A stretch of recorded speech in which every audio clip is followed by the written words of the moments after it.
গোপন ইবাদাতে অভ্যস্ত হওয়ার উপায়। লেখক আব্দুল্লাহ আল মারুফ। ভূমিকা। গোপন ইবাদত খাঁটি ইমানের পরিচয়। যিনি গোপন আমলে অভ্যস্ত, তিনি আল্লাহর অবাধ্যতা থেকে অন্যদের তুলনায় অধিক হেফাজতে থাকেন। তাছাড়া রিয়া থেকে মুক্ত থাকার একটি বড় মাধ্যম হল গোপন আমল। এজন্য সালাফগণ সর্বদা নিজের সৎ আমল সবার কাছ থেকে আড়াল করার চেষ্টা করতেন। জুবায়ের ইবনুল আওয়াম রাজিয়াল্লাহু আনহু বলেন, তোমাদের কেউ যদি কোনো গোপন নেক আমল করতে সক্ষম হয়, তবে সে যেন তা করে।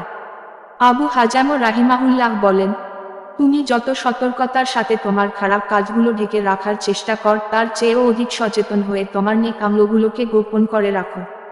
তবে ইসলামের নিদর্শনমূলক প্রকাশ্য ইবাদতগুলো প্রকাশ্যেই আদায় করা শরিয়াতের নির্দেশ, কিন্তু নফল ইবাদতগুলো গোপন করা মুস্তাহাব, যা বান্দার খুলুছিয়াতের প্রমাণ বহন করে। নিমেন গোপন ইবাদাতে অভ্যস্ত হওয়ার উপায় সম্পর্কে আলোকপাত করা হলো।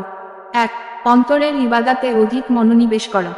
ধরনগত দিক থেকে ইবাদত মূলত ৩ প্রকার: অন্তরের ইবাদত, জিহ্বার ইবাদত এবং অঙ্গ প্রত্যঙ্গের ইবাদত।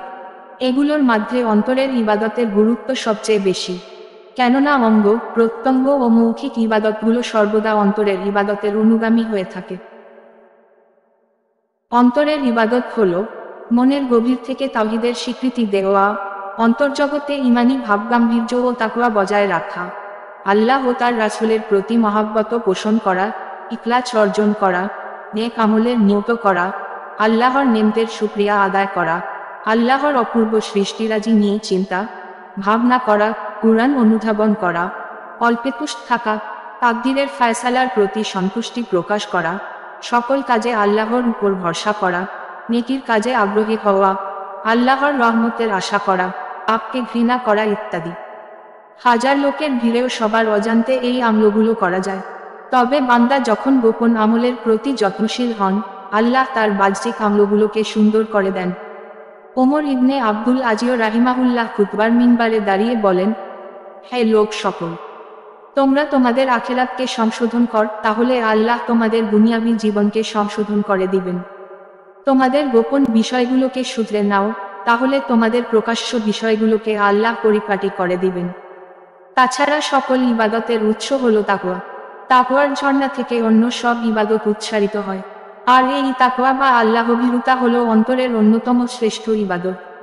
ইমাম শাফেঈ রাহিমাহুল্লাহ বলেন, সবচেয়ে কঠিন কাজ ৩টি: ১. কম সম্পদ থাকা সত্ত্বেও দান সাদাকা করা, ২. নির্জনে আল্লাহকে ভয় করা, এবং ৩. যার কাছে কিছু প্রত্যাশা করা হয় ও যাকে দেখলে ভীতি সঞ্চার হয়, তার সামনে হক কথা বলা। ২. সৎ আমলের নিয়ত করা। সকল ইবাদত নিয়তের উপরে নির্ভরশীল। এই নিয়ত একটি গোপনীয় বিষয়। মহান আল্লাহ তার বান্দাকে নিয়তের উপর ভিত্তি করেই নেকি প্রদান করে থাকেন। আল্লাহ কখনো কখনো বান্দার মনের সুপ্ত বাসনার কারণে আমল না করা সত্ত্বেও সেই আমলের পূর্ণ নেকি প্রদান করে থাকেন। যেমন রাসূলুল্লাহ সাল্লাল্লাহু আলাইহি ওয়াসাল্লাম বলেছেন, যে ব্যক্তি সত্য নিয়তে আল্লাহর কাছে শাহাদাত প্রার্থনা করবে, আল্লাহ তাকে শহীদদের মর্যাদায় পৌঁছিয়ে দিবেন, যদিও সে নিজ বিছানায় মৃত্যুবরণ করে। অর্থাৎ সে সৎ নিয়তের কারণে জিহাদ না করেও বান্দা শহীদের মর্যাদা লাভ করতে পারে। তাই তো আবু মুসা আশারী রাদিয়াল্লাহু আনহু বলেন, মুমিনের আমলের তুলনায় তার নিয়ত উত্তম। মহান আল্লাহ বান্দাকে তার নিয়তের কারণে যত দান করেন, আমলের কারণে ততটুকু প্রদান করেন না। এর কারণ হচ্ছে, খালেছ নিয়তের মাঝে রিয়া থাকে না, কিন্তু আমলের সাথে রিয়া মিশ্রিত হওয়ার সম্ভাবনা থাকে। হাদিসে কুদসিতে এসেছে, আল্লাহ আমল লিপিবদ্ধকারী ফেরেশতাদের উদ্দেশ্যে বলেন, আমার বান্দা যখন কোনো পাপ করার ইচ্ছা করে, সেই পাপ না করা পর্যন্ত তোমরা তার গুনাহ লেখো না। আর যদি তা করে ফেলে, তাহলে এর সমপরিমাণ গুনাহ লেখো। আর যদি আমার মাহাত্ম্যের কারণে তা ত্যাগ করে, তাহলে তার জন্য একটি নেকি লিপিবদ্ধ কর। আর বান্দা যদি কোনো ভালো কাজের ইচ্ছা পোষণ করে কিন্তু তা না করে, তবুও তোমরা তার জন্য একটি নেকি লেখো। তারপর যদি সেই ভালো কাজটি করে ফেলে, তবে তোমরা তার জন্য কাজটির সওয়াব 10 গুণ থেকে 700 গুণ পর্যন্ত লেখো। কখনো কখনো আল্লাহ তার বান্দার মনের নেক আশা বাস্তবে রূপদান করেন। সাদ্দাদ ইবনুল হাদি রাদিয়াল্লাহু আনহু বলেন, এক মরুবাসী বেদুইন নবী করিম সাল্লাল্লাহু আলাইহি ওয়াসাল্লাম এর নিকটে এসে ঈমান আনলো এবং তার অনুসরণ করতে লাগলো। কিছুদিন পর সে নবী করিম সাল্লাল্লাহু আলাইহি ওয়াসাল্লাম কে বলল, আমি আপনার কাছে হিজরত করে আসতে চাই। ফলে নবী করিম সাল্লাল্লাহু আলাইহি ওয়াসাল্লাম তার একজন সাহাবীকে তার সম্পর্কে কিছু নির্দেশনা দিলেন। ইতিমধ্যে একটি যুদ্ধে নবী করিম সাল্লাল্লাহু আলাইহি ওয়াসাল্লাম কিছু বন্দীকে গনিমত হিসাবে পেলেন। তিনি বন্দীদেরকে ভাগ করে দিলেন। ওই বেদুইন সাহাবীকেও এক ভাগ দিলেন। তার ভাগটা তিনি তার সাথীদের হাতে দিলেন। লোকটি পশুপাল চড়িয়ে ফিরে এলে তারা গনিমতের সম্পদ বন্দী তাকে দিল। সে বলল, এসব কি? তারা বলল, তোমার গনিমতের ভাগ, নবী করিম সাল্লাল্লাহু আলাইহি ওয়াসাল্লাম তোমাকে দিয়েছেন। সে তা নিয়ে নবী করিম সাল্লাল্লাহু আলাইহি ওয়াসাল্লাম এর নিকটে এসে বলল, এসব কি?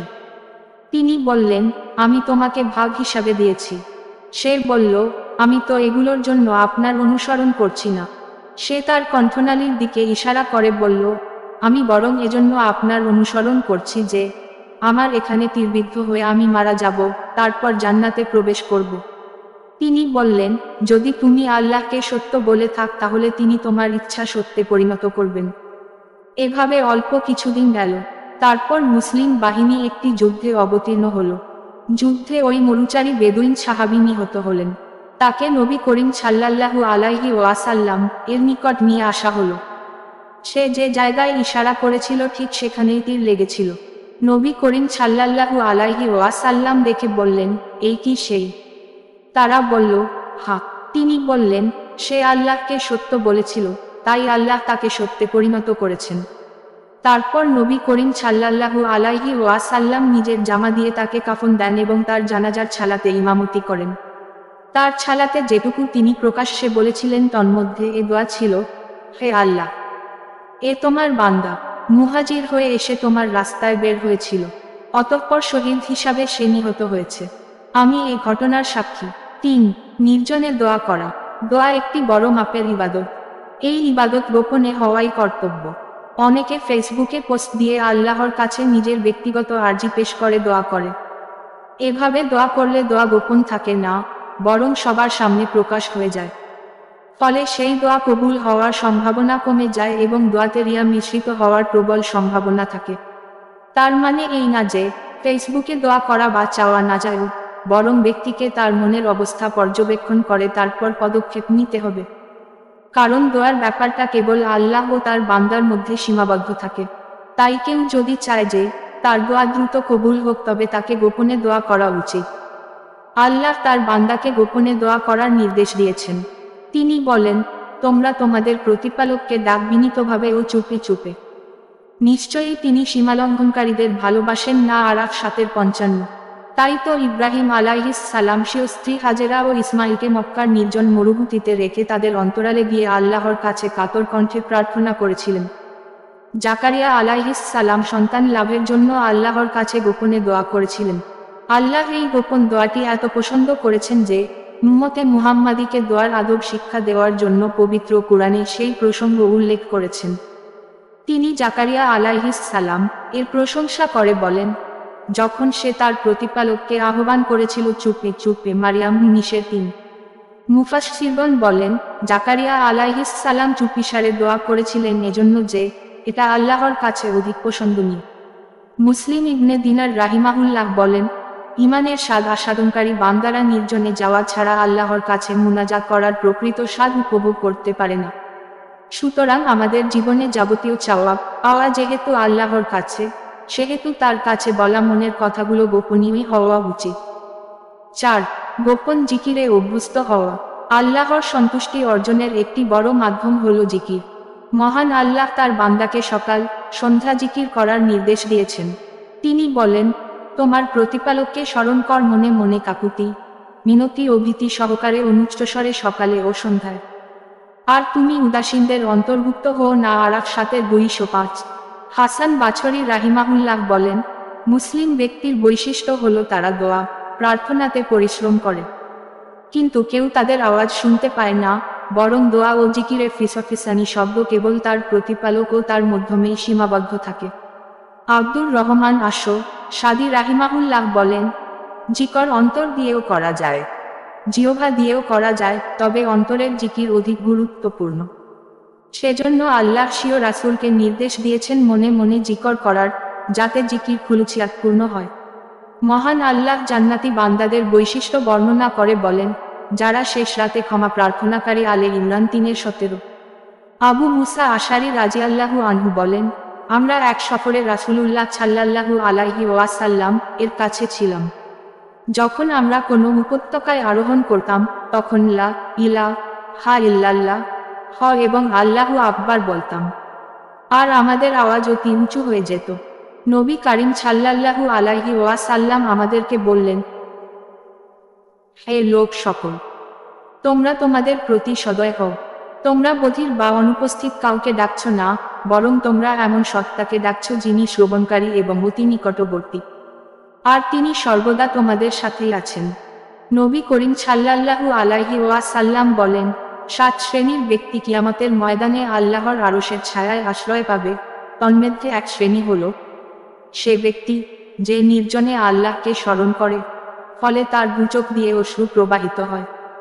তবে ফরজ ইবাদত বাদ দিয়ে শুধু আল্লাহর নাম জপার নাম জিকির নয়, বরং আল্লাহর ভয় ভীত হয়ে তাকে স্মরণ করার জন্য যে ইবাদত করা হয়, সেটাও জিকিরের অন্তর্ভুক্ত। প্রখ্যাত তাবে সাইদ ইবনে জুবাইর রাহিমাহুল্লাহ বলেন, যদি আল্লাহর ভয় তোমার এবং গুনাহের মাঝে অন্তরায় হয়ে দাঁড়ায়, তবে সেটাই প্রকৃত ভয়। জিকির হচ্ছে আল্লাহর আনুগত্য। যে আল্লাহর আনুগত্য করল, সে তার জিকির করল, আর যে আল্লাহর আনুগত্য করল না, সে তার জিকির করল না, যদিও সে অধিক তাসবিহ করে এবং কুরআন তেলাওয়াত করে। আল্লাহকে স্মরণ করার জন্য তাসবিহ, তাহমিদ, তাকবীর ও তাহলিলের নির্দেশনা দেওয়া হয়েছে। এগুলোর মধ্যে তাহলিল বা লা ইলাহা ইল্লাল্লাহকে সর্বোৎকৃষ্ট জিকির হিসাবে আখ্যায়িত করা হয়েছে। ইমাম ইবনুল কাইয়িম রাহিমাহুল্লাহ বলেন, অনেক সালাফ লা ইলাহা ইল্লাল্লাহ কালেমার মাধ্যমে বেশি জিকির করতেন, কারণ এই জিকির শুধু জিহ্বার মাধ্যমে করা যায়। এখানে ঠ্যাটের কোনো অংশগ্রহণ নেই, তাই এই জিকির অধিক গোপন করা যায়। বান্দা তার ঠ্যাট বন্ধ করে সবার অগোচরে আল্লাহর জিকিরে ব্যস্ত থাকতে পারেন। এটা খুবই বাস্তবসম্মত কথা, কেননা সুবহানাল্লাহ, আলহামদুলিল্লাহ, আল্লাহু আকবার প্রভৃতি বাক্য পাঠের সময় ঠ্যাট নড়াচড়া করে, কিন্তু লা ইলাহা ইল্লাল্লাহ বলার সময় একদম ঠ্যাট নড়ানোর প্রয়োজন হয় না, বরং ভরা মজলিসে বসেও ঠ্যাট বন্ধ রেখে গোপন গোপনে এই জিকির করা যায়। সুতরাং রাস্তা ঘাটে, গাড়িতে, বাড়িতে, চলতে ফিরতে আমরা যেন এই বাক্যের মাধ্যমে সবার অজান্তে আল্লাহর জিকিরে বিভোর থাকতে পারি। আল্লাহ সেই তৌফিক দান করুন, আমিন। 5. কুরআন তেলাওয়াত করা। গোপন আমলকারীদের জন্য কুরআন তেলাওয়াত একটি উৎকৃষ্ট ইবাদত। রাসূলুল্লাহ সাল্লাল্লাহু আলাইহি ওয়াসাল্লাম বলেছেন, প্রকাশ্যে কুরআন তেলাওয়াতকারী প্রকাশ্যে দানকারীর মতো, আর গোপনে কুরআন পাঠকারী গোপনে দানকারীর মতো। পত্র হাদিসে কুরআন তেলাওয়াতকে দান, সাদাকার সাথে তুলনা করা হয়েছে। গোপনে তেলাওয়াতকে গোপন দানের মতো ফয়লতপূর্ণ হিসাবে উপস্থাপন করা হয়েছে, কেননা গোপন তেলাওয়াতে রিয়া বা লৌকিকতার সংমিশ্রণ থাকে না। তবে রিয়ার আশঙ্কা না থাকলে কয়েকটি শর্তে প্রকাশ্যে তেলাওয়াত করা উত্তম হবে। প্রকাশ্য তেলাওয়াত যেন কোনো মুসল্লি, ঘুমন্ত ও অসুস্থ ব্যক্তির জন্য বিরক্তির কারণ না হয়। তেলাওয়াতের মাধ্যমে অপরকে শিক্ষা দেওয়া ও অন্তর জাগিয়ে তোলার উদ্দেশ্যে করা হয়, কেননা সর্বে তেলাওয়াত করলে সেই স্বর তেলাওয়াতকারী ও শ্রবণকারীর শরীরের রন্ধ্রে রন্ধ্রে প্রবেশ করতে এবং তাকে শারীরিক ও মানসিকভাবে প্রভাবিত করতে পারে। তবে সালাফে সালেহিন যখন নেক আমলের উদ্দেশ্যে বা অনুধাবন করার জন্য কুরআন তেলাওয়াত করতেন, তখন সেটা সবার অগোচরে এবং গোপনে করার চেষ্টা করতেন। যেমন রাবি ইবনে কুছাইন রাহিমাহুল্লাহ তার ইবাদতগুলো গোপন করার সর্বাত্মক চেষ্টা করতেন। কুরআন তেলাওয়াতের সময় যদি বুঝতে পারতেন যে কেউ তার কাছে আসছে, তবে সাথে সাথে কাপড় দিয়ে মুছহাফ ঢেকে রাখতেন, যেন আগন্তুক কোনোভাবেই বুঝতে না পারে যে তিনি এতক্ষণ কুরআন তেলাওয়াত করছিলেন। তিনি মসজিদে শুধু ফরজ সালাত আদায় করতেন, আর নফল সালাতগুলো বাসায় লোকচক্ষুর অন্তরালে আদায় করতেন। নুসাইর রাহিমাহুল্লাহ বলেন, তিনি তার মহল্লার মসজিদে মাত্র একবার নফল সালাত করেছিলেন। আবু তাইয়াহ রাহিমাহুল্লাহ বলেন, আমাদের মহল্লার এক ব্যক্তি 20 বছর ধরে কুরআন তেলাওয়াত করছিলেন, কিন্তু তার প্রতিবেশী সেটা কোনোভাবেই টের পায়নি। আমাশ রাহিমাহুল্লাহ বলেন, আমি ইব্রাহিমের কাছে ছিলাম, তিনি তখন কুরআন পড়ছিলেন। এরপর একজন লোক তার সাথে দেখা করার অনুমতি চাইল। তিনি সাথে সাথে গিলাফে কুরআন ঢেকে ফেললেন আর বললেন, লোকটি আমাকে এই অবস্থায় দেখলে মনে করবে আমি সব সময় কুরআন পড়ি। এভাবে সালাফগণ তাদের তেলাওয়াত গোপন করার চেষ্টা করতেন। তারা স্ত্রীর সাথে একই বালিশে শুয়ে তেলাওয়াত করতেন, অথচ তাদের স্ত্রী সেটা কোনোভাবেই টের পেত না। সুতরাং আমাদের জীবনেও কুরআন তেলাওয়াতের এমন আমল থাকা উচিত যেন একমাত্র আল্লাহ ছাড়া পৃথিবীর আর কেউ সেটা বুঝতে না পারে। 6. নির্জনের নফল সালাত আদায় করা। গোপন ইবাদতের আরেকটি গুরুত্বপূর্ণ মাধ্যম হল নফল সালাত। ফরজ সালাতগুলো জামায়াতের সাথে আদায় করা অপরিহার্য, তবে নফল সালাতগুলো সংগোপনে আদায় করা উত্তম এবং অধিক ফজিলতপূর্ণ। রাসূলুল্লাহ সাল্লাল্লাহু আলাইহি ওয়াসাল্লাম বলেছেন, কোনো ব্যক্তি যদি এমনভাবে নফল সালাত আদায় করে যে সেটা মানুষ দেখতে পায়নি, তবে তার সেই সালাত মানুষের সামনে 25 বার আদায় করার মতো মর্যাদাপূর্ণ। নফল সালাতসমূহের মধ্যে রাতের তাহাজ্জুদ সালাত অধিক গোপন করা যায়। তাছাড়া এই সময় মহান আল্লাহ প্রথম আকাশে নেমে আসেন এবং বান্দার প্রার্থনা কবুল করে থাকেন। রাসূলুল্লাহ সাল্লাল্লাহু আলাইহি ওয়াসাল্লাম বলেছেন, মহান প্রতিপালক শেষ রাতে তার বান্দার সর্বাধিক নিকটবর্তী হন।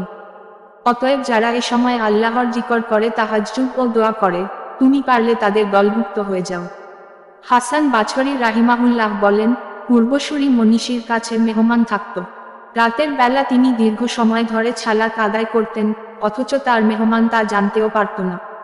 আবু তামিম ইবনে মালিক বলেন, মানসুর ইবনে মুতামি ফজর সালাত করে ছাত্রদের সামনে নিজেকে প্রাণবন্ত দেখাতেন এবং তাদের কাছে বেশি করে হাদিস বর্ণনা করতেন। মূলত তিনি রাতের বেলা ইবাদাতে কাটিয়েছেন, এই বিষয়টা গোপন রাখার জন্য নিজেকে এভাবে জাহির করতেন। হাসান ইবনে সিনান রাহিমাহুল্লাহ এর স্ত্রী নিজ স্বামী সম্পর্কে বলেছেন, তিনি বাড়ি এসে আমার সঙ্গে বিছানায় প্রবেশ করতেন। যখন তিনি বুঝতে পারতেন আমি ঘুমিয়ে পড়েছি, তখন বিছানা থেকে উঠতেন। তারপর মা যেমন দুধের শিশুকে রেখে সন্তর্পণে বিছানা ছেড়ে চলে যায়, ঠিক তেমনি তিনি আমাকে বুঝতে না দিয়ে বিছানা ছেড়ে আস্তে আস্তে উঠে পড়তেন এবং ছালাতে দাঁড়িয়ে যেতেন। একদিন আমি তাকে বললাম, হে আব্দুল্লাহর পিতা, নিজের নফসকে আর কত শাস্তি দিবেন? জীবনের প্রতি একটু দয়া করুন। তখন তিনি বললেন, চুপ কর, অচিরেই আমি হয়তো এমন ঘুম ঘুমাবো, সেখান থেকে আর কোনো দিন উঠব না। মহান আল্লাহ আমাদেরকে হাসান ইবনু সিনানের মতো হওয়ার তৌফিক দিন। তবে তাহাজ্জুদগুজার বান্দাদের জন্য শয়তানের একটি ধাক্কা রয়েছে, যা থেকে সতর্ক থাকা জরুরি। ইবনুল জাওজি রাহিমাহুল্লাহ বলেন, যারা রাতে ইবাদত করে, শয়তান তাদের জন্য এমন ফাঁদ পেতে রাখে যে তারা রাতব্যাপী ইবাদত করে, দিনের বেলা তা মানুষের নিকট বলে বেড়ায়। তাদের বলার কৌশল হয় চমকপ্রদ, যেমন তাদের কেউ বলে, আজ অমুক মুয়াজ্জিন ফজরের আজান দিয়েছে। এতে তার উদ্দেশ্য হলো মানুষ যাতে বুঝতে পারে আজানের সময় সে জাগ্রত ছিল।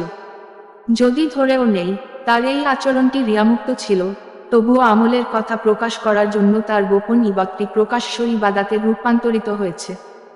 ফলে তার সওয়াবের পরিমাণ কিছুটা হলেও হ্রাস পেয়েছে বলে বিবেচিত হবে। 7. সিয়াম পালন করা। সালাফে সালেহিন অন্যান্য নফল ইবাদতের মতো নফল সিয়ামকেও গোপন করার সর্বাত্মক চেষ্টা করতেন, কেননা সিয়াম গোপন করা তুলনামূলক সহজ।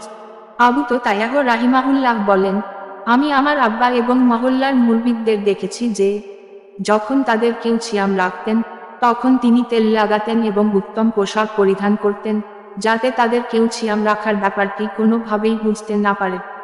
মুহাম্মদ ইবনে মুহাজ্জাম রাহিমাহুল্লাহ বলেন, মুহাম্মদ ইবনে ওয়াসে সবার কাছ থেকে সিয়াম গোপন রাখতেন। তিনি বছরের পর বছর সিয়াম রাখতেন, কিন্তু কেউ সেটা জানতে পারত না। দাউদ ইবনে আবি হিন্দ রাহিমাহুল্লাহ 40 বছর যাবৎ সিয়াম রেখেছেন, কিন্তু কেউ সেটা বুঝতে পারেনি। তিনি কাপড়ের ব্যবসা করতেন। বাজারে যাওয়ার সময় বাড়ি থেকে খাবার নিয়ে বের হতেন এবং রাস্তার মাঝে সেগুলো সাদাকা করে দিতেন। বাজারের লোকজন ভাবত তিনি বাড়ি থেকে খেয়ে এসেছেন, আর বাড়ির লোকজন ভাবত তিনি বাজারে খাবার খেয়ে নিয়েছেন। সিয়ামের মাধ্যমে বান্দার শরীর ও মন উভয়টিই প্রভাবিত ও পরিশুদ্ধ হয়। বান্দা এর মাধ্যমে সবার অন্তরালে আল্লাহর নৈকট্য হাসিল করতে পারে। এজন্য ওলামায়ে কেরাম সিয়ামকে গোপন ইবাদত হিসাবে আখ্যায়িত করে থাকেন। 8. আল্লাহর ভয়ে কাঁদা। কান্না মানুষের একটি স্বভাবজাত বিষয় এবং অন্তরের লালিত আবেগের বহিঃপ্রকাশ। কান্নার বিভিন্ন কারণ ও উপলক্ষ থাকে, কখনো আনন্দ বেদনায়, কখনো প্রিয়জনের বিয়োগ ব্যথায়, কখনো শারীরিক ও মানসিক যন্ত্রণায়, আবার কখনো সেও সৃষ্টিকর্তার স্মরণে মুমিন বান্দারগণ বেয়ে অশ্রু ঝরে পড়ে। আবার কখনো কুরআনের অমীয় বাণীর সুমধুর মূর্ছনা তার হৃদয় জগৎকে আন্দোলিত করে, চক্ষুযুগলকে সিক্ত করে তোলে। বান্দা যখন স্বীয় পাপের কথা মনে করে অনুতপ্ত হয়, মৃত্যু, কবর, জান্নাত, জাহান্নাম ও আল্লাহর আযাবের কথা স্মরণ করে অশ্রু বর্ষণ করে, তখন সেই অশ্রুধারা তার জীবনকে স্নিগ্ধ করে তোলে। তবে আল্লাহর জন্য কান্নার অনুভূতিটা সবার মাঝে জাগ্রত হয় না। কিন্তু আল্লাহর ভয় কারো দুচোখ থেকে যদি এক ফোঁটা অশ্রু বর্ষিত হয় এবং তিনি যদি সেটা গোপন করতে পারেন, তবে তিনি পৃথিবীর সফল বান্দাদের একজন গণ্য হবেন। কেননা আল্লাহর রাসূল সাল্লাল্লাহু আলাইহি ওয়াসাল্লাম বলেছেন, সেই ব্যক্তি কিয়ামতের দিন আল্লাহর আরশের নিচে ছায়া পাবে, যে ব্যক্তি নির্জনে আল্লাহকে স্মরণ করে, ফলে তার দুচোখ বেয়ে অশ্রুধারা প্রবাহিত হয়। সুফিয়ান ছাওরি রাহিমাহুল্লাহ বলেন, কান্নার 10টি ধরন রয়েছে। তন্মধ্যে 9 ধরনের কান্না আল্লাহ ছাড়া অন্য কোনো কারণে হয়, আর মাত্র 1 ধরনের কান্না আল্লাহর জন্য হয়ে থাকে। সুতরাং বছরে একবারও যদি আল্লাহর জন্য কান্না আসে, তবে সেটাই অনেক বেশি। মুহাম্মদ বিন ওয়াসির রাহিমাহুল্লাহ বলেন, আমি এমন মানুষদের পেয়েছি যে তিনি ও তার স্ত্রী একই বালিশে মাথা দিয়ে ঘুমাতেন। তিনি কাঁদতে কাঁদতে বালিশের তার দিকের অংশটা ভিজিয়ে ফেলতেন, অথচ তার স্ত্রী সেটা টেরও পেত না। আল্লাহর কসম, আমি এমন মানুষকে পেয়েছি যে সালাতের কাতারে দাঁড়ানো অবস্থায় তাদের চোখ দিয়ে অশ্রু ঝরে পড়ত, কিন্তু তার পাশের মুসল্লি সেটা কোনোভাবে বুঝতে পারতেন না। হাম্মাদ ইবনে জায়েদ রাহিমাহুল্লাহ বলেন, আয়ুব শাক্তিয়ানি হাদিস বর্ণনা করতে গিয়ে প্রায়শই ব্যথিত হয়ে পড়তেন। তখন তার দুচোখে অশ্রু দেখা দিত আর কান্না ঠেলে বের হয়ে আসতে চাইত। কিন্তু তিনি সর্দি ঝাড়তেন আর বলতেন, কি কঠিন সর্দি রে। কান্না গোপন করতে গিয়ে তিনি সর্দির কথা প্রকাশ করতেন, আর যখন আশঙ্কা করতেন যে তার কান্নার শব্দ চেপে রাখতে পারবেন না, তখন সেখান থেকে উঠে যেতেন। সুফিয়ান ইবনে মুয়াইনা রাহিমাহুল্লাহ বলেন, একদিন আমার মন খুব নরম ছিল, ফলে ইবাদাতে খুব কান্নাকাটি করলাম। পরে মনে মনে বললাম, যদি আমার সাথে আমার কোনো সাথী থাকতো, তাহলে তারও অন্তর নরম হতো, সেও কাঁদতে পারত। এরপর আমার দুচোখ জুড়ে ঘুম নেমে এলো। স্বপ্নে দেখি এক লোক আমাকে পদাঘাত করে বলছে, সুফিয়ান, তোমার প্রতিদান তার কাছ থেকে নেবে যাকে তোমার আমল দেখাতে পছন্দ কর। 9. দান, সাদাকাহ করা। গোপন ইবাদতের আরেকটি বড় মাধ্যম হলো গোপন দান। রাসূলুল্লাহ সাল্লাল্লাহু আলাইহি ওয়াসাল্লাম বলেছেন, গোপন সাদাকাহ প্রতিপালকের রাগকে প্রশমিত করে। তিনি আরো বলেন, সেদিন 7 শ্রেণীর ব্যক্তিকে আল্লাহ তাআলা তার নিজের আরশের ছায়ায় আশ্রয় দিবেন, যেদিন আল্লাহর ছায়া ছাড়া আর কোনো ছায়া থাকবে না। তন্মধ্যে অন্যতম হলো সেই ব্যক্তি যে এমন গোপনে দান করে যে তার ডান হাত কি ব্যয় করে বাম হাত সেটা জানতে পারে না। এজন্য সালাফগণ সবসময় গোপন দান, সাদাকাহ করার চেষ্টা করতেন। মুহাম্মদ ইবনে আবদুল্লাহ জাররাদ বলেন, হাসান ইবনে আবু সিনান প্রায়ই দাসী কিনতে গেলে পুরো একটা পরিবারকে কিনে নিতেন, এরপর তাদের সবাইকে আজাদ করে দিতেন। অথচ তারা জানতেও পারত না যে কে তাদের কিনেছে এবং কে তাদের আজাদ করেছে। জাইনুল আবেদিন আলী ইবনুল হুসাইন রাহিমাহুল্লাহ রাতের অন্ধকারে আটার বস্তা পিঠে নিয়ে গরিব মিসকিনদের তালাশ করতেন। তিনি বলতেন, রাতের আধারের দান প্রভুর রাগকে স্তিমিত করে। মদিনার এমন অনেক লোক ছিল যাদের খাওয়া পড়ার ব্যবস্থা কোথা থেকে হতো তারা জানত না। আলী ইবনুল হুসাইনের মৃত্যুর পরে ওই লোকদের রাতের পাওয়া খানা বন্ধ হয়ে গেল, তখন তারা বুঝতে পারল কোত্থেকে তার খাবার আসত। তিনি এভাবে 100 পরিবারের ব্যয় বহন করতেন। মারা যাওয়ার পর লোকেরা আলী ইবনুল হুসাইন রাহিমাহুল্লাহ এর পিঠে করা পড়ার চিহ্ন দেখতে পায়। রাতে রুটির আটা বহন করতে করতে তার পিঠে করা পড়ে গিয়েছিল। 10. বিধবা ও অসহায় মানুষের সেবা করা। গরিব, মিসকিন, বিধবা ও অসহায় মানুষের সেবা করার বিনিময়ে রয়েছে অপরিমেয় পুরস্কার। রাসূলুল্লাহ সাল্লাল্লাহু আলাইহি ওয়াসাল্লাম বলেছেন, বিধবা ও মিসকিনদের ভরণ পোষণের জন্য চেষ্টারত ব্যক্তি আল্লাহর রাস্তায় মুজাহিদ অথবা সারাদিন সিয়াম পালনকারী ও সারারাত তাহাজ্জুদ সালাত আদায়কারী সমান সওয়াবের অধিকারী। দূর অতীতে আবু বকর ও ওমর রাদিয়াল্লাহু আনহু মুসলিম জাহানের খলিফা হওয়া সত্ত্বেও মিসকিন ও বিধবা মহিলাদেরকে কায়িক শ্রমের মাধ্যমে সহযোগিতা করতেন। একদা সাহাবী তালহা রাদিয়াল্লাহু আনহু ওমর ফারুক রাদিয়াল্লাহু আনহু কে এক মহিলার বাড়িতে প্রবেশ করতে দেখলেন। এরপর দিনের বেলায় তালহা রাজিয়াল্লাহু আনহু ওই বাড়িতে প্রবেশ করে এক অন্ধ পঙ্গু মহিলাকে দেখতে পান। তখন তিনি ওই মহিলাকে জিজ্ঞেস করলেন, এই লোকটি ওমর রাজিয়াল্লাহু আনহু তোমার এখানে কি করেন? মহিলাটি বললেন, সে অমুক অমুক দিন থেকে আমার সেবা করে আসছে। আমার যা যা প্রয়োজন তা নিয়ে আসে, আমার কষ্ট হয় এমন সব কিছু দূর করে দেয়। এরপর তালহা রাজিয়াল্লাহু আনহু নিজেকে দোষী সাব্যস্ত করে বললেন, হে তালহা, তোমার মা তোমাকে হারিয়ে ফেলুক, তুমি ওমরের সামান্য দোষ খুঁজে বেড়াচ্ছ। 11. ইলম অর্জন করা। পবিত্র কুরআনে সর্বপ্রথম জ্ঞান অর্জনের নির্দেশ দেওয়া হয়েছে। ইলম অর্জনের গুরুত্ব সর্বাধিক, কেননা ইলম ছাড়া আল্লাহ ও তার রাসূলকে চেনা যায় না, শরিয়াত উপলব্ধি করা যায় না এবং কোনো ইবাদত সঠিকভাবে সম্পাদন করা যায় না। ইলম বাহ্যিকভাবে ও প্রাতিষ্ঠানিকভাবে অর্জন করা যায়, আবার নিভৃতে সবার অজান্তেও ইলম চর্চা করা যায়। ওলামায়ে কেরাম বলেন, ইলম হচ্ছে গোপন ছালাতের মতো, আর এটা অন্তরের ইবাদত। এজন্য সালাফে সালেহিন কুরআন ও হাদিসের গভীর পাণ্ডিত্য অর্জন করতেন, অথচ সেটা তার প্রতিবেশী বুঝতে পারত না। বছরের পর বছর কুরআন তেলাওয়াত করতেন, কেউ সেটা টের পেত না। ইলম অর্জন করাকে ইবাদত মনে করার কারণেই মূলত তারা এগুলো গোপন রাখার চেষ্টা করতেন। এই ব্যাপারে ইমাম আল মাওয়ার্দি রাহিমাহুল্লাহ এর জীবনীতে প্রসিদ্ধ একটি ঘটনা রয়েছে। ইখলাস ও আমল গোপন করার ক্ষেত্রে তার ঘটনাটি বড়ই অদ্ভুত। তিনি তাফসীর, ফিকহ প্রভৃতি বিষয়ে অনেক বই লিখেছিলেন, কিন্তু তার জীবদ্দশাতে কোনোটিই জনসম্মুখে প্রকাশ করেননি। বইগুলো রচনা শেষে এমন স্থানে লুকিয়ে রেখেছিলেন যা তিনি ছাড়া অন্য কেউ জানত না।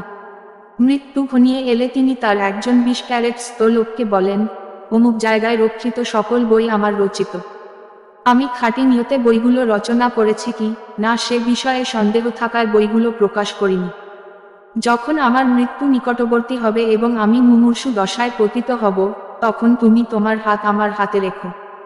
যদি আমি তোমার হাতটা মুঠি পাকিয়ে ধরতে পারি এবং তাতে চাপ দিতে পারি, তাহলে তুমি বুঝবে যে আমার কোনো কিছুই আল্লাহর দরবারে গৃহীত হয়নি। তুমি তখন বইগুলো নিয়ে রাতের আধারে দজলা নদীতে ফেলে দিও। আর যদি আমি আমার হাত প্রসারিত করে তোমার হাত মুঠিবদ্ধ করতে না পারি, তাহলে তুমি বুঝবে যে সেগুলো আল্লাহর দরবারে কবুল হয়েছে এবং আল্লাহর কাছে আমার যে চাওয়া পাওয়া ছিল তা পূর্ণ হয়েছে। ওই ব্যক্তি বলেন, অতঃপর তার মৃত্যু যখন আসন্ন হলো, তখন আমি আমার হাত তার হাতে রাখলাম। তিনি হাত প্রসারিত করে আমার হাত মুঠিবদ্ধ করতে গেলেন, কিন্তু পারলেন না। তখন আমি বুঝলাম এটা তার বইগুলো কবুল হওয়ার আলামত। তারপর আমি তার বইগুলো প্রকাশ করার ব্যবস্থা করলাম। ইমাম শাফেঈ রাহিমাহুল্লাহ বলেন, আমি যত ইলম জানি, মানুষ যদি আমার কাছ থেকে সেসব শিখে নিত এবং আমার প্রশংসা না করত, তাহলে আমি এই কাজের জন্য পুরস্কৃত হতাম এবং নিজের জন্য কোনো আশঙ্কায় পড়তাম না। ইমাম মুহাম্মদ ইবনে সালেহ আল উসাইমিন রাহিমাহুল্লাহ বলেন, জ্ঞান অন্বেষণ করা একটি ফয়লাতপূর্ণ ইবাদত।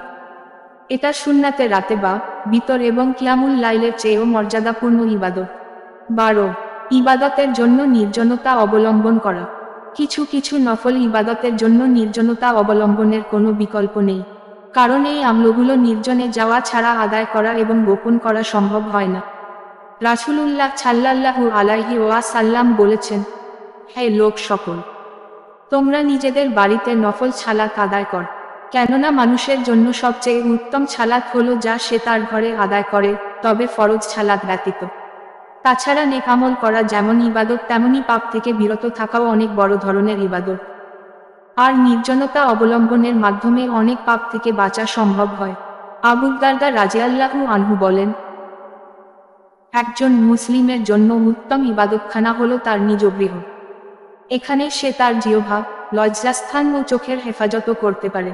সুতরাং তোমরা বাজারে আড্ডা দেওয়া থেকে বেঁচে থাক, কেননা এটা তোমাকে গাফেল করে ফেলবে এবং বাজে কথাবার্তায় সময় নষ্ট করে দিবে। আবু হুরায়রা রাদিয়াল্লাহু আনহু বলেন, ফিতনার সময় সৌভাগ্যবান সেই ব্যক্তি যে নিজেকে ফিতনামুক্ত রেখে নির্জনে আল্লাহর ইবাদত করে। সে যদি বাহিরে বের হয়, তবে তাকে চেনা যায় না, আর যদি নিজেকে আড়াল করে রাখে, তবে তার অনুসন্ধান করা হয় না। দুর্ভাগ্যবান সেই ব্যক্তি যে ওই সময় সক্রিয় থেকে ফিতনায় বিদগ্ধ হয় অথবা ফিতনা সংকুল স্থানে অবতরণ করে। সে ফিতনার অনিষ্টকারিতা থেকে মুক্ত হতে পারে না, যতক্ষণ না সে সাগরে নিমজ্জমান ব্যক্তির মতো একনিষ্ঠভাবে আল্লাহর কাছে দোয়া করে। মাসরুক রাহিমাহুল্লাহ বলেন, প্রত্যেক মানুষের উচিত তার নির্জনে একটি নিজস্ব বৈঠক হওয়া, যেখানে সে নিজের পাপের কথা স্মরণ করবে এবং তা থেকে ক্ষমা প্রার্থনা করবে। ইমাম ইবনে তাইমিয়াহ রাহিমাহুল্লাহ বলেন, কয়েকটি উদ্দেশ্যে বান্দাকে নির্জনতা অবলম্বন করা জরুরি, যেমন নফল ইবাদত করা, জিকির করা, কুরআন তেলাওয়াত, আত্মসমালোচনা, দোয়া, প্রার্থনা, ক্ষমা প্রার্থনা এবং অকল্যাণ থেকে নিজেকে দূরে রাখা। সুতরাং জীবন চলার পথে প্রতিদিন একটি সময় বরাদ্দ রাখা উচিত, যে সময়টা ব্যয় হবে একান্ত নিরালায়, নির্জনে। মুহূর্তগুলো ব্যয় হবে আখিরাতের জন্য, আল্লাহর স্মরণ ও ইবাদতের জন্য, তওবা, ইস্তিগফার ও আত্মসমালোচনার জন্য। 13 গোপন পাপ থেকে বেঁচে থাকা। গোপন পাপ মানুষের দিন, দুনিয়া উভয়টাই বরবাদ করে দেয়। আর গোপন পাপ থেকে বেঁচে থাকা তখনই সম্ভব হয় যখন বান্দা প্রকাশ্যে ও গোপনে আল্লাহ ভীতি অর্জন করতে পারে। সেজন্য গোপন পাপ থেকে বেঁচে থাকা গোপন ইবাদতের অন্তর্ভুক্ত। রাস্তা ঘাটে চলতে ফিরতে এবং ভার্চুয়াল জগতে বিচরণ করার প্রাক্কালে চোখ ও কানের খেয়ানত করার অনেক সুযোগ সৃষ্টি হয়। বিবিধ পাপের উন্মুক্ত দুয়ারে প্রবেশের ফুরসত মেলে। হয়তো পাপটা করে ফেললে পৃথিবীর কেউ জানতে পারবে না, কিন্তু সেই মুহূর্তে নিজেকে যদি হেফাজত করা যায়, তবে সেটা অনেক বড় ইবাদত হিসাবে গণ্য হয়। ইমাম গাজালি রাহিমাহুল্লাহ বলেন, আদম সন্তান কত অসহায়।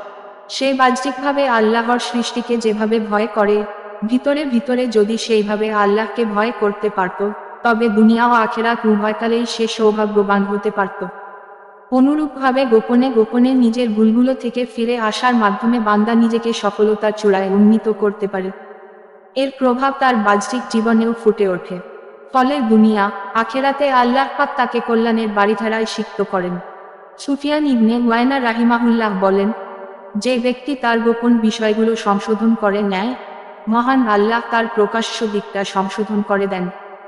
যে ব্যক্তি আল্লাহ ও তার মধ্যকার সম্পর্ক ঠিক রাখে, মানুষের সাথে তার মধ্যকার সম্পর্ককে আল্লাহ পরিশুদ্ধ রাখেন।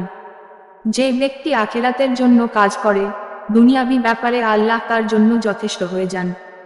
কিন্তু বান্দা যদি গোপন পাপ থেকে বিরত থাকার ইবাদত করতে না পারে, তবে উভয়কালে তার সর্বনাশ হয়ে যায় এবং মানবজাতির কাছে অপদস্থ হয়ে হয়।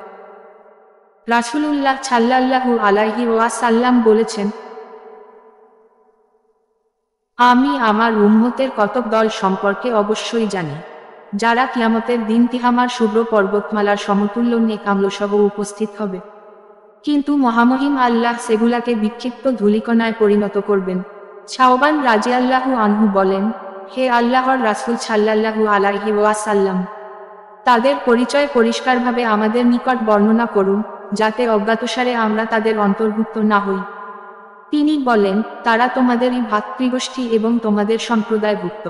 তারা রাতের বেলা তোমাদের মতোই ইবাদত করবে, কিন্তু তারা এমন লোক যারা নির্জনে আল্লাহর নিষিদ্ধ বিষয়সমূহে লিপ্ত হবে। এই হাদিস দ্বারা বোঝা যায়, একদল মুসলিম ইবাদত বন্দেগীতে অভ্যস্ত হয়ে এমনকি তাহাজ্জুদ গুজার হওয়া সত্ত্বেও কেবল তার গোপন পাপের কারণে ধ্বংস হয়ে যাবে এবং তার নেকিগুলো বরবাদ করে দেওয়া হবে। আবু দারদা রাদিয়াল্লাহু আনহু বলেন, মানুষ যখন নির্জনে আল্লাহ তাআলার অবাধ্যতা অব্যাহত রাখে, তখন আল্লাহ তাআলা মুমিনদের অন্তরসমূহে তার প্রতি অপছন্দনীয়তা এমনভাবে স্থাপন করেন যে সে বুঝতেই পারে না। এজন্য ইবনে তাইমিয়া রাহিমাহুল্লাহ একটি কথা প্রায়ই বলতেন, মুমিন বান্দাকে গোপন পাপের চেয়ে কোনো বিপদ দিয়ে পরীক্ষা করা হয় না এবং এর প্রতিষেধক হিসাবে গোপন অনুগত্যের চেয়ে উত্তম কিছু তাকে প্রদান করা হয় না। অর্থাৎ গোপন পাপের উত্তম প্রতিষেধক হচ্ছে গোপন ইবাদত। 14 গোপনে উপদেশ দেওয়া। লোকচক্ষুর অন্তরালে কাউকে নেক কাজের উপদেশ দেওয়া গোপন ইবাদতের অন্তর্ভুক্ত। নেককার সালাফগণ এটা চর্চা করতেন। আব্দুল্লাহ ইবনুল মুবারক রাহিমাহুল্লাহ বলেন, আগে লোকেরা যখন তার কোনো ভাইয়ের মাঝে কোনো অপছন্দনীয় বিষয় দেখতে পেত, তাকে গোপনে আদেশ করত এবং গোপনে নিষেধ করত। সে গোপনে আদেশ নিষেধের সওয়াব পেয়ে যেত। কিন্তু এখন কেউ তার ভাইয়ের মাঝে অপছন্দনীয় কিছু দেখলে তাকে রাগিয়ে তোলে এবং তার গোপনীয়তা নষ্ট করে। সুফিয়ান শাওরি রাহিমাহুল্লাহ বলেন, একদিন আব্দুল জাব্বার ইবনে ওয়াইল রাহিমাহুল্লাহ এর কাছে তালহা রাহিমাহুল্লাহ আগমন করলেন। তখন সেখানে অনেক লোক ছিল। তালহা তার সাথে গোপনে কিছু কথা বললেন, এরপর চলে গেলেন। তখন আব্দুল জাব্বার রাহিমাহুল্লাহ উপস্থিত লোকদের বললেন, তোমরা কি জান সে আমাকে কি বলেছে? সে বলেছে, আমি আপনাকে গতকাল ছালাতর্ত অবস্থায় অন্যদিকে তাকাতে দেখেছি। তবে খেয়াল রাখতে হবে যে ভুল সংশোধনী যেন এর মূল উদ্দেশ্য হয়, ভুলকারীকে অপমান করা যেন এর উদ্দেশ্য না হয়। 15 অখ্যাত থাকার চেষ্টা করা। যত বেশি অখ্যাত থাকা যায় তত বেশি রিয়ামুক্ত থাকা যায়, ইখলাস বজায় রাখা যায় ও গোপন ইবাদাতে আত্মনিয়োগ করা যায়। এজন্য সালাফে সালেহীন খ্যাতি ও প্রসিদ্ধিকে অপছন্দ করতেন।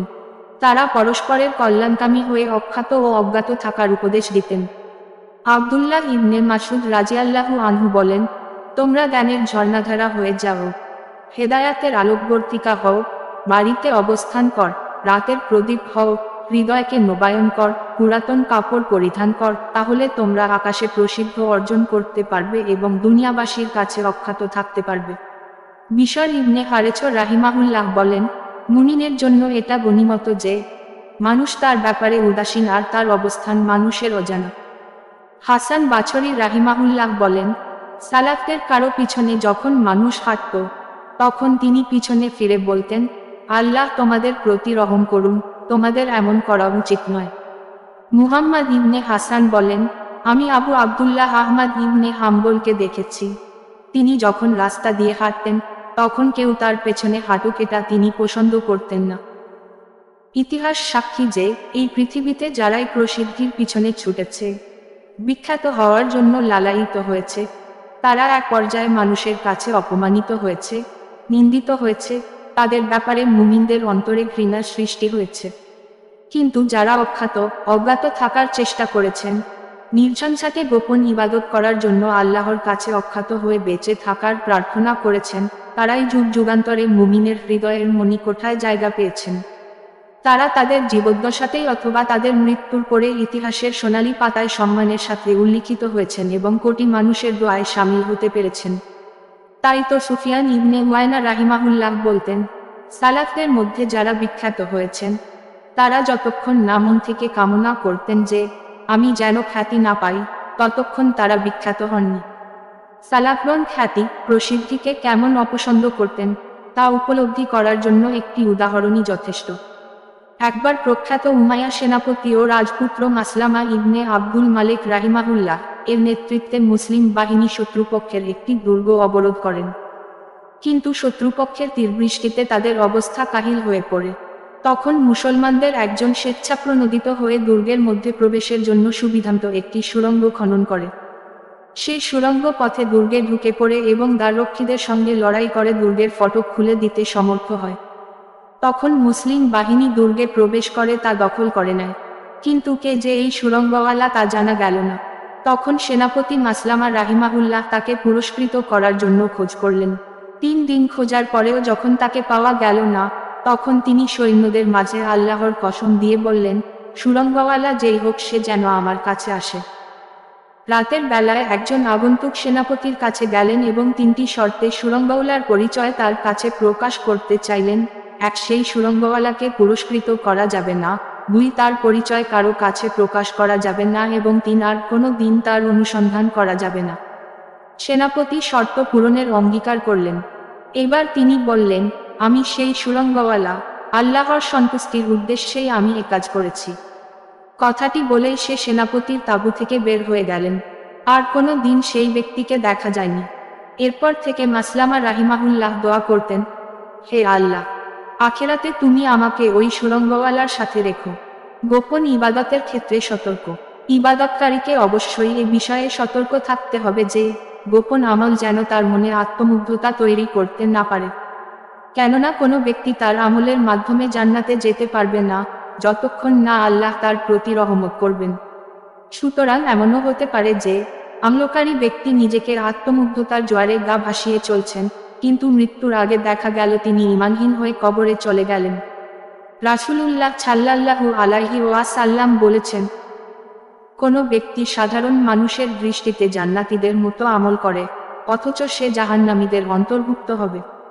আবার মানুষ জনসাধারণের দৃষ্টিতে জাহান্নামীদের ন্যায় আমল করে অথচ সে জান্নাতীদের অন্তর্ভুক্ত হবে। তাই সাবধান থাকতে হবে। যেন নিজের মধ্যে আত্মমুগ্ধতার বিষ না ঢুকে পড়ে। রাসূলুল্লাহ সাল্লাল্লাহু আলাইহি ওয়াসাল্লাম বলেছেন, তিনটি জিনিস মানুষকে ধ্বংস করে, তন্মধ্যে সবচেয়ে ভয়ঙ্কর হলো আত্মমুগ্ধতা। এজন্য আল্লাহ আদম সন্তানের মাঝে পাপের অনুভূতি দান করেছেন, যাতে পাপের কারণে তার ভিতরে আত্মমুগ্ধতা না আসে, বরং সে যেন অনুতপ্ত হয়ে সাথে সাথে তওবা করে আল্লাহর দিকে ফিরে আসে। তবে ফাসেক বান্দা ও মুমিন বান্দার পাপের মধ্যে পার্থক্য রয়েছে। ফাসেক বান্দা গুনাহ করাকে সাধারণ ব্যাপার মনে করে, ফলে সে অনুশোচনা করে না এবং তওবা ইস্তিগফারের প্রয়োজনীয়তাও অনুভব করে না। অপরদিকে মুমিন ও পরহেজগারের দ্বারাও পাপ হয়ে যেতে পারে, তবে তারা ছোটখাটো পাপকেও খুব ভয় পায়। অনুশোচনায় তাদের পানাহার বন্ধ হয়ে যায়, ঘুম উবে যায়, ফলে তারা গুনাহের পথ বর্জন করে, অনুতপ্ত ও ভগ্ন হৃদয় বারবার আল্লাহর কাছে ক্ষমা ভিক্ষা করে এবং তওবা করে তার অনুগত্যের দিকে ফিরে আসে। হাফেজ ইবনুল কাইয়িম রাহিমাহুল্লাহ বলেন, যদি গুনাহ করার তাকদীর না থাকত, তবে আদম সন্তান আত্মমুগ্ধতার কারণে ধ্বংস হয়ে যেত। এখানে আরেকটি বিষয় লক্ষণীয়, সেটা হলো নেক আমলের কোনো নিয়ত করে ফেললে সেটা করে ফেলা, লৌকিকতার ভয়ে সেটা বর্জন না করা। কারণ অনেক সময় শয়তান মানুষকে নেক ছুড়াতে ধোঁকা দেয়। যেমন কোনো গরিব মানুষকে বা মসজিদের দান বাক্সে কিছু টাকা দান করার মনস্থ করলেন এবং আপনি সত্যিই একনিষ্ঠ হয়েই দানটা করতে চাচ্ছেন, কিন্তু যখনই আপনি পকেট থেকে টাকা বের করবেন, তখন শয়তান এসে ধোঁকা দিতে পারে যে, আরে তুমি এভাবে দান করলে তো মানুষ দেখে ফেলবে, তোমার ইবাদত গোপন থাকবে না, সুতরাং দান করার দরকার নেই। এই অবস্থাতে আপনার করণীয় হলো, তখন আপনি শয়তানের কথায় কর্ণপাত না করে দান করে ফেলবেন। ফুজাইল ইবনে ইয়ায় রাহিমাহুল্লাহ বলেন, মানুষের কথা ভেবে আমল পরিত্যাগ করা রিয়া বা লৌকিকতা এবং মানুষের কথা ভেবে আমল করা শিরক।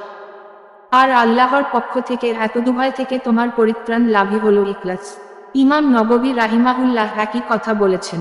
তিনি বলেন, যে ব্যক্তি কোনো ইবাদত করতে সংকল্পবদ্ধ হয় কিন্তু মানুষের নজরে পড়ার ভয় তা পরিত্যাগ করে, সে একজন রিয়াকার বা লৌকিকতাকারী, কারণ সে মানুষের জন্য আমল বর্জন করেছে। তবে হ্যাঁ, সে যদি আমলটি এজন্য পরিত্যাগ করে যে পরে গোপনে সেটা আদায় করে নিবে, তাহলে সেটা ঠিক আছে। কিন্তু ইবাদতটা যদি একদমই না আদায় করে, তবে সে রিয়ার পাপে পতিত হবে। ইবনু তাইমিয়াহ রাহিমাহুল্লাহ বলেন, কেউ যদি চাষতে ছালাত, তাহাজ্জুদ এবং শরিয়াত সম্মত অন্য কোনো নেক আমলে অভ্যস্ত হয়, তবে সে যেখানেই থাক না কেন আমলগুলো যেন আদায় করে নেয়। মানুষের চোখে পড়ার ভয়ে সেই আমলগুলো পরিত্যাগ করা কোনোভাবেই উচিত নয়। তবে কখনো কখনো ইবাদত গোপন করার চেষ্টা করা সত্ত্বেও আল্লাহ সেটা মানুষের সামনে প্রকাশ করে দেন, ফলে তিনি সবার কাছে সম্মানিত হন। আর এটা গোপন আমলকারীদের জন্য পার্থিব পুরস্কার। পরিশেষে মহান আল্লাহর দরবারে আকুল প্রার্থনা, তিনি যেন আমাদেরকে তার নবী, রাসূল ও পুণ্যবান সালাফদের আদর্শের অনুসারী হওয়ার তৌফিক দান করেন। ছোট বড় সব ধরনের পাপ থেকে বিরত থেকে তার ইবাদতের মাধ্যমে জীবনের এই সংক্ষিপ্ত সফর শেষ করার সুযোগ দেন। আমিন।